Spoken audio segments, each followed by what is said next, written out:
effectué le jeudi 13 août sur instruction du chef de l'État une visite d'inspection de l'industrie des cimenteries des territoires de Mbanza-Ngungu et Songololo au Congo central. À l'aérodrome de Lukala, Augustin Matata Pognon a été accueilli par le gouverneur du Congo central, Jacques Mbadou Sitou. À Lukala, le chef du gouvernement s'est entretenu tour à tour avec les responsables des cimenteries, notamment ceux de la Lukala, des Silou, de la Nyumbaya Akiba dénommée Cimenterie Congo, ainsi que les responsables de la cimenterie nationale SINAC et ceux de Barnet PPC. En vue d'obtenir des solutions adéquates, ces responsables ont présenté au chef du gouvernement les avancées enregistrées dans le développement de leurs entreprises ainsi que les problèmes auxquels ils font face. Après ces différents entretiens, les chefs de l'exécutif national et sa suite se sont rendus dans les sites d'exploitation de la cimenterie Congo, la nouvelle cimenterie du territoire de Songololo en pleine construction. Ici, les travaux de construction de l'usine et de la cité administrative évoluent normalement. Les sites se transforment peu à peu à la grande satisfaction des villages environnants et c'est grâce à l'expertise des ingénieurs pakistanais. Sur place, le Premier ministre a été informé par les responsables de cette cimenterie que les premiers sacs de ciment sortiront de cette nouvelle usine vers la fin de l'an 2016. Une deuxième cimenterie en construction visitée dans le même territoire est celle de Barnet PPC. Dans ces projections, Barnet PPC compte produire ainsi 20 millions de sacs, dont 1 million de tonnes par an.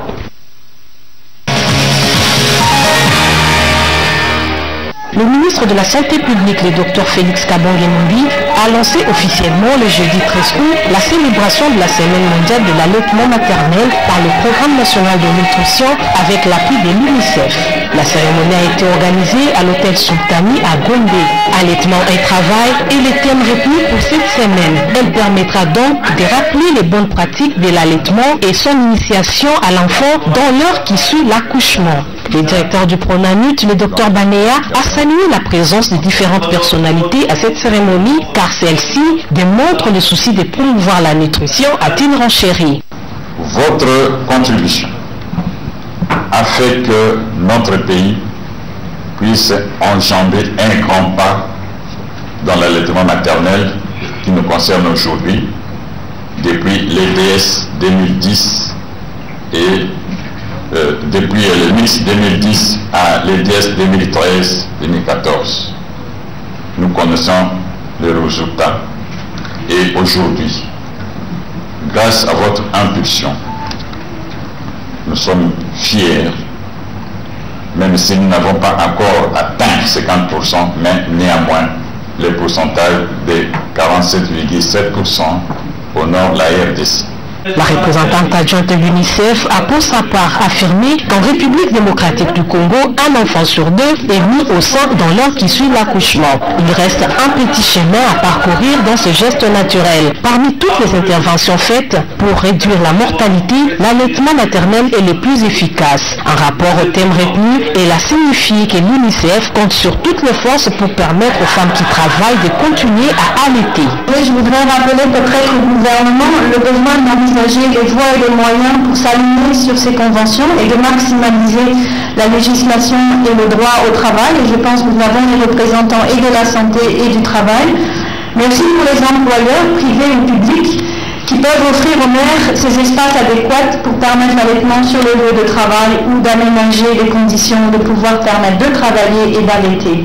Au nom de l'UNICEF, nous nous engageons à accompagner le gouvernement et les parents pour relever ce défi de la promotion de l'allaitement maternel.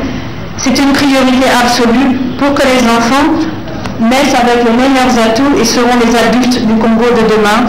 Le ministre de la Santé publique, le Dr Félix Kabonge-Numbi, a quant à lui exigé le respect du droit de bébé en aménageant des cadres appropriés permettant aux femmes travailleuses qui veulent allaiter à le faire. J'invite et je prie tous les employeurs de la République démocratique du Congo à respecter le droit des bébés à se nourrir sainement au lait de leur propre maman, toutes les fois qu'ils le désireront, et aussi à respecter le devoir sacré des mamans qui devront offrir leur sein aux bébés qui en demandent tout naturellement. Nous allons tous nous auto-évaluer d'ici une année, en commençant par le ministre de la Santé lui-même, pour rendre compte à la communauté de ce que nous aurons réalisé pour permettre aux mères de poursuivre l'allaitement maternel dans leur site de travail. Le gouvernement de la République démocratique du Congo, à travers les efforts menés par le ministère de la Santé publique, s'engage donc à poursuivre sans désemparer la promotion et la défense de l'allaitement maternel en tout lieu, y compris dans les sites de travail des mères. Lancé le jeudi 13 août, cette semaine prendra fin le 20 août prochain.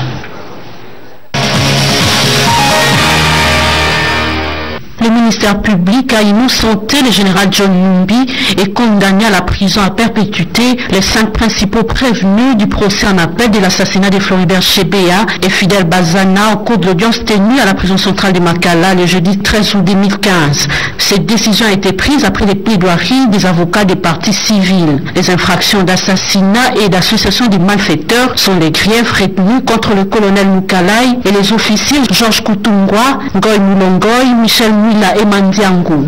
Dans son réquisitoire, le ministère public a donné les détails sur le rôle joué par chacun des prévenus dans l'assassinat des 2 activistes des droits de l'homme.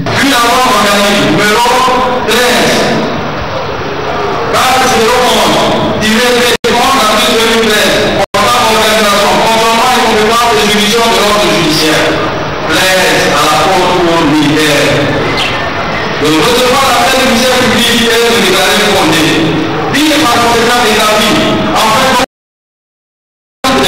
l'association de malfaiteurs, assassinat de Floribert Chebeya, assassinat de Fidel Bazana, mise en charge de prévenus, Daniel Georges Amici, Jonathan Ngoy, Michel Mouila et Grèce André. Tous par conséquent, avec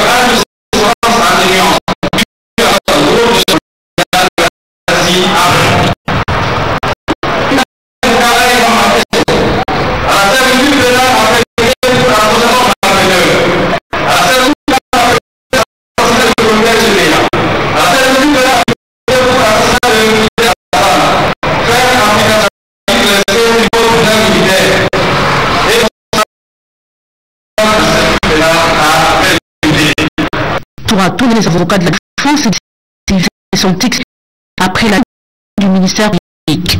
Mais pour de simples affirmations gratuites, nous sommes dans une procédure pénale. Celui qui accuse apporte des preuves. Il ne suffit pas de venir avec des phrases vaines sans preuve pour obtenir la condamnation de quelqu'un, ça n'existe pas. Le ministère public qui a fait ce réquisitoire a rejoint les partis civils pour solliciter, pour requérir que les prévenus ne soient pas condamnés à la peine capitale, mais sinon à la peine à perpétuité. Voilà pourquoi nous disons que c'est un réquisitoire qui n'est pas méchant, mais qui est plein d'humanité, parce que ce que le premier juge avait condamné à la peine capitale, aujourd'hui le ministère public emboîte le pas au parti civil pour requérir la peine à perpétuité. Voilà pourquoi je dis servitude pénale à perpétuité est beaucoup plus clémente que la peine de mort à laquelle ils étaient condamnés devant le premier juge. La prochaine audience, fixée au lundi 17 août 2015, s'épanchera sur l'audition des plaidoiries des avocats de la défense. Le président Kabila doit parachever ses œuvres et sa vision de la révolution de la modernité. Ces propos tenus par le ministre des Relations avec les parlements Trifon Keke Moulumba dans une radio internationale a été aperçu comme une tentative de la révision constitutionnelle par la classe politique de la République démocratique du Congo, y compris l'opposition congolaise. Mesdames Moulangala Lwakabwanga, président de l'Union pour la majorité républicaine, parti politique de l'opposition, est l'un de ceux qui pensent que dans les dires de ce ministre, membre de la majorité au pouvoir, il y a un agenda caché. Quand je parle de déstabilisation, je veux dire quoi?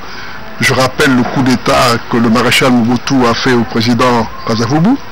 Je rappelle la manière dont le président Mobutu a été chassé par la rébellion. Et je rappelle avec tristesse la manière le musée de Laurent Nangela a été tué dans son bureau. Nous cette fois-ci une transition à des transferts de pouvoir dans des conditions normales, conditions d'élection démocratique et dans le délai constitutionnel. Voilà notre position par rapport à cela. Parlons du calendrier pour la CENI, mais dans la pensée d'une manière consensuelle, la CENI doit régler les problèmes du fichier électoral, la ronde de l'heure à l'âge de voter. C'est ceux qui avaient moins de 18 ans en 2011. Pour nous, pour notre parti, il est essentiel puisse fiabiliser le fichier électoral, notamment les nouveaux majeurs. Ce que nous savons, d'après les études qui ont été faites, c'est que le délai incompressible pour une telle démarche est d'après 9 mois. Que si on devait commencer cette démarche au 3e trimestre cette année, d'ici juin 2016, on aurait terminé la fiabilisation du fichier. Et à partir de là, on pourrait, comme je propose, avoir des élections couplées de 2016 pour que le 20 décembre 2016, celle où celui qui aura eu les faveurs du peuple congolais, un transfert de en 2 heures au Congo cette fois-ci, après les élections présidentielles, chose qui ne fait jamais au Congo, a dit la loi. Il faudrait qu'elle ait d'abord global. Ce qu'on fout, c'est une élection et qu'après je viens de le dire, il n'y a plus de moyens. Non. Donc cette question doit être débattue de manière approfondie pour s'assurer que, après avoir enrôlé les jeunes majeurs notamment, on ait un fichier électoral fiable, crédible, et qu'on puisse aller dans des bonnes élections pour une fois. Et surtout, je le dis, je le répète, il faut éviter qu'il y ait déstabilisation de notre pays après les élections de 2016. Donc pour moi, la CENI a fait un travail. Je pense qu'aujourd'hui, il faut avoir le courage de demander à ce que l'on puisse présenter de manière claire les préalables à ce jour qu'il faudrait remplir. S'agissant de la loi sur la répartition des sièges, Mme Moulambala, présidente de l'Union pour la majorité républicaine, a mis l'accent sur ce qu'il a déclaré concernant le calendrier électoral de la CENI.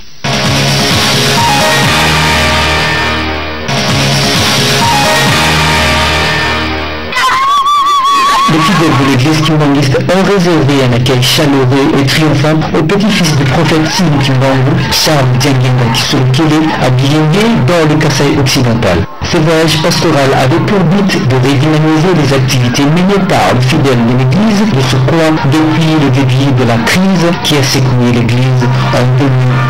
Une visite composée des pasteurs, scouts, musiciens de la fanfare. Cette cérémonie a connu également une participation de chefs des autres confessions religieuses, des autorités politico-administratives et chefs coutumiers. Je remercie l'autorité locale. Oui, c'est-à-dire l'État, comme on a besoin de nous avons participé à la Mokolmalero na Sikoyo. Vraiment, la commune est Sango. Nandenge voye kotala biso na mokolo lelo nandenge voye partager na biso journée ya lelo tokozala indifférente na tina geste oyo kosali ozala ba autorité politique oyo bazala fonction politique awa ezala bakumu na biso bazali awa nde bachef coutumier na banganga nzambe nyonso ndenge boye awa na mokolo lelo totondi na esengo. Vraiment, vous avez été camarades qui ont vu sur la scène au thème. Et tout ce qui est la tête de la collier sur la tête du monstre. Papa, vous l'avez vu, papa, c'est bien, mais maso, les amis, vous avez vu, vous avez vu, papa, vous l'avez vu, vous avez vu, Pour ce faire, le coordonnateur du chef de terre n'a pas manqué de dévouer sa satisfaction de la venue de sa grandeur Charles Dianguinda Kisolokele au micro des canaux numériques télévision. Et si Kaoul va bénir Yango, tozalaka na pasi mingi, ya kolia, ya komena, bana baza kotanga classe, azana mayele mingi, akoki kotanga. Bavutuma nyonso ya milima mabe ekotaka na bana misala okoki kosala biso tosalaka mosala ya forge okei nzela ozwi mbongo ebele esika mbongo ezokokende okoyeba te pasi mingi tosala ndenge nini papa tosengi bolimbisi basinga nyonso wana ekatana tozwa kimia na groupement na biso tozwa kimia na secteur tozwa kimia na territoire tozwa kimia na province malamu mingi ndenge bango bayawa banda mokolo ya lelo kimia ekota changement ekota. Vu les conditions liées à cet environnement, le chef spirituel adjoint de l'église kimoniste, animé de soucis du développement, n'a pas hésité de promettre la relance des activités de santé avec le médecin qualifié dans ce coin de la République.